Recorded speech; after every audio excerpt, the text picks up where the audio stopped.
Ethyl കിച്ചണിലേക്ക് എല്ലാവർക്കും സ്വാഗതം. ഇന്ന് നമ്മൾ തയ്യാറാക്കാൻ പോകുന്നത് നിലക്കടല കറിയാണ്. അതിനായി പച്ച നിലക്കടല, സബോള കൊത്തിയരിഞ്ഞത്, തക്കാളി കൊത്തിയരിഞ്ഞത്, പച്ചമുളക്, ഇഞ്ചി, വെളുത്തുള്ളി. ഇനി ഇതെങ്ങനെ തയ്യാറാക്കാമെന്ന് കൂടി നോക്കാം. ഒരു പാൻ അടുപ്പത്ത് വെച്ചതിന് ശേഷം അതിലേക്ക് നിലക്കടല ഇട്ട് കൊടുക്കാം.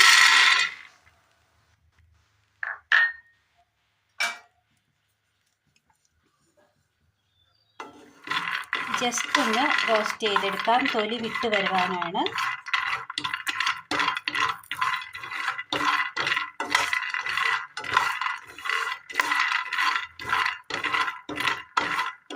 ഒന്ന് ചൂടായി കിട്ടിയാൽ മതി. തൊലി അങ്ങനെ വിട്ട് വരുന്ന പരുവമായിട്ടുണ്ട്. വാങ്ങി വെക്കാം. അടുപ്പത്തൊരു പാൻ വെച്ചതിന് ശേഷം അതിലേക്ക് അല്പം വെളിച്ചെണ്ണ ഒഴിച്ചു കൊടുക്കുക. ഇതിലേക്ക് സബോള ഇട്ട് കൊടുക്കുക. 2 പച്ചമുളക് അരിഞ്ഞത്,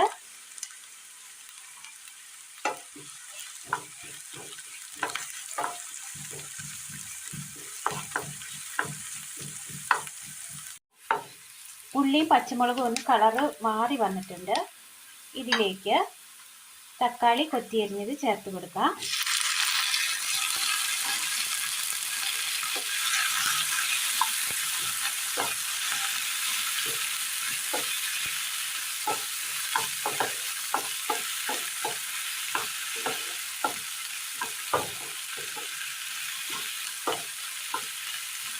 ഒന്ന് റോസ്റ്റായി വരട്ടെ. ഒരു കുക്കർ അടുപ്പത്ത് വെച്ചതിന് ശേഷം അതിലേക്ക് അല്പം വെള്ളം ഒഴിച്ചു കൊടുക്കാം. ഇതിലേക്ക് തൊലി കളഞ്ഞു വെച്ചിരിക്കുന്ന കടല ഇട്ട് കൊടുക്കാം.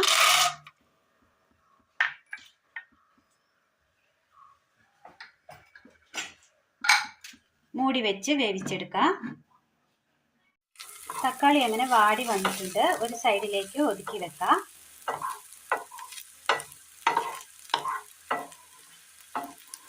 അല്പം എണ്ണ കൂടി ഒഴിച്ചു കൊടുക്കാം. ചൂടായ എണ്ണയിലേക്ക് കടുകിട്ട് കൊടുക്കാം.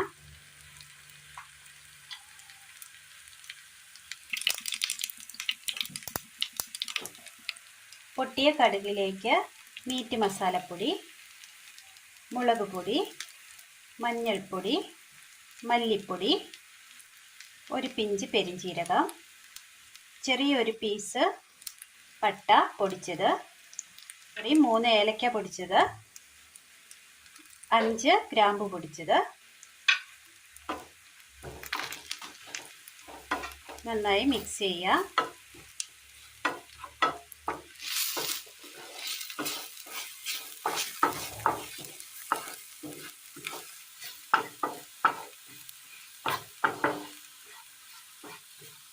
എല്ലാം അങ്ങനെ നന്നായി മൂത്ത് വന്നിട്ടുണ്ട്.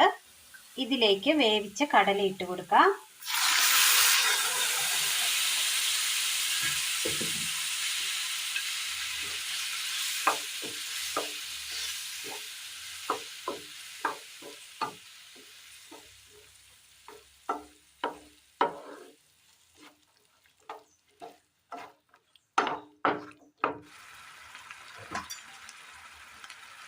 ഉപ്പ് ആവശ്യത്തിന്.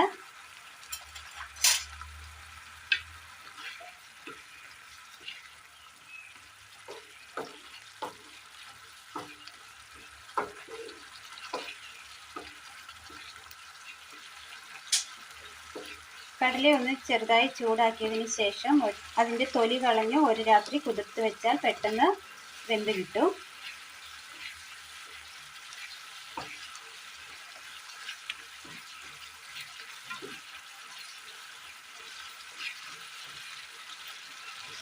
ഇത് ചപ്പാത്തി, പൂരി, ചോറ് എന്നിവയ്ക്കൊപ്പം കഴിക്കാൻ വളരെ നല്ലതാണ്. എല്ലാവരും ഒന്ന് ചെയ്ത് നോക്കി അഭിപ്രായങ്ങൾ കമൻറ്റ് ബോക്സിൽ അറിയിക്കാൻ മറക്കരുത്.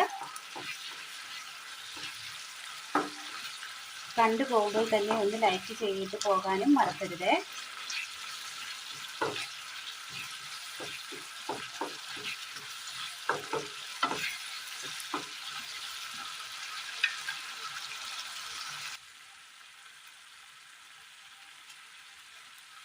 ഇനി ഇതിലേക്ക് അല്പം പഞ്ചസാര ഇട്ട് കൊടുക്കാം.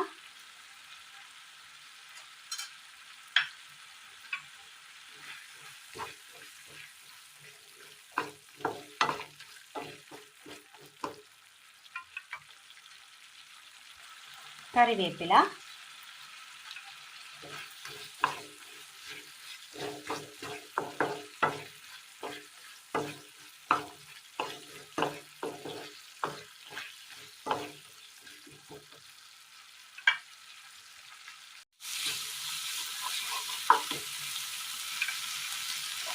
ഇനി ഇതിലേക്ക് 1 സ്പൂൺ ഇഞ്ചി ചതച്ചത് ഇട്ട് കൊടുക്കാം. 1 സ്പൂൺ വെളുത്തുള്ളി ചതച്ചത്,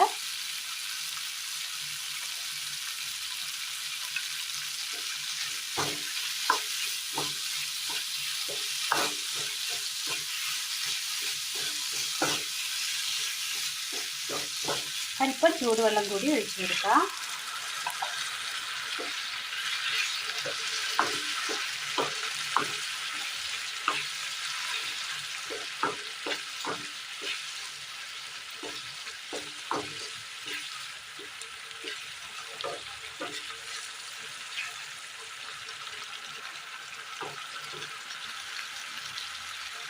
നല്ലതുപോലെ തിളച്ച് വന്നിട്ടുണ്ട്. വാങ്ങി വെക്കാം. വളരെ നല്ല ടേസ്റ്റിൽ തന്നെ തയ്യാറാക്കി എടുക്കാൻ പറ്റിയ നിലക്കടല റോസ്റ്റ് കറിയാണ് ഇന്ന് നമ്മൾ തയ്യാറാക്കിയത്. അപ്പോൾ എല്ലാവരും ഒന്ന് ചെയ്ത് നോക്കി അഭിപ്രായങ്ങൾ കമൻറ്റ് ബോക്സിൽ അറിയിക്കാൻ മറക്കരുത്. ഇത് അപ്പം, ചപ്പാത്തി, ചോറ് എന്നിവയ്ക്കൊപ്പം കൂട്ടാവുന്നതാണ്. അപ്പോൾ ഇന്നത്തെ വീഡിയോ എല്ലാവർക്കും ഇഷ്ടപ്പെട്ടു എന്ന് വിചാരിക്കുന്നു. ഇഷ്ടപ്പെട്ടാൽ ലൈക്ക് ചെയ്യാനും ഷെയർ ചെയ്യാനും സബ്സ്ക്രൈബ് ചെയ്യാനും മറക്കരുത്. താങ്ക്